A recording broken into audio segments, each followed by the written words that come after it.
ایک عورت عراق سے آئی، اس کی 5 یتیم بچیاں تھیں تو اسے ضرورت تھی وظیفے کی۔ اس نے آ کے پوچھا حضرت عمر بن عبدالعزیز کا گھر کہاں؟ تو لوگوں نے فرمایا وہ سامنے جو ٹاٹ اور بوریے کا پردہ لٹک رہا ہے وہ عمر بن عبدالعزیز کا گھر ہے۔ دروازے پہ دستک دی تو ایک عورت اندر برتن دھو رہی تھی۔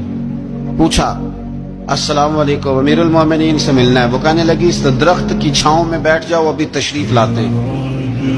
تھوڑی دیر گزری تو حضرت عمر بن عبدالعزیز آئے تو کنویں سے پانی نکال کے نا، سین میں کنواں تھا تو جو جگہ میں مٹی اڑ رہی تھی نا، گرد اڑ رہی تھی، ہوتا ہے نا عصر کے بعد لوگ پانی پھینکتے ہیں، وہاں پانی پھینکنے لگے، چھڑکاؤ کرنے لگے۔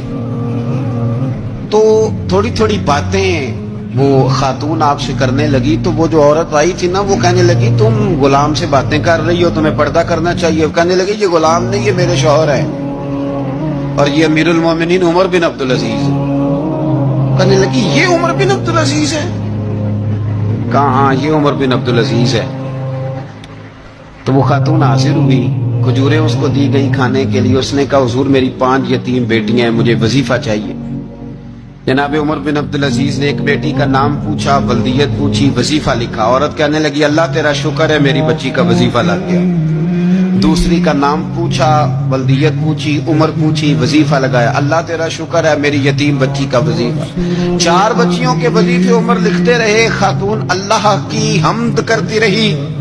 5ویں کا لکھنے لگے تو کہنے لگی میں نے زمانہ بڑا دیکھا ہے پر عمر بن عبدالعزیز تیری طرح کا بندہ نہیں دیکھا۔ آپ فرمانے لگے اب میں 5ویں کا وظیفہ نہیں لکھتا، 4 کا وظیفہ جا کے گورنر سے منظور کرا لے اور 4 کو کہنا تھوڑا تھوڑا 5ویں کو بھی دے دے۔ حضور کیوں نہیں لکھتے؟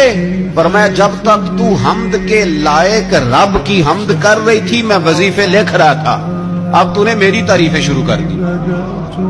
اپنی تعریف پر کیسے وظیفہ لکھوں؟ وہ تو حمد کے لائق ہے، اس کی حمد ہونی چاہیے، لیکن میں اپنی تعریف پر، اپنی خوشامد پر میں نہیں لکھتا۔ جا اللہ تعالیٰ تیری لیے بہتری کرے۔ وہ خاتون کہتی ہے میں وہاں سے آئی، مجھے مہینوں لگ گئے، سفر لمبا تھا،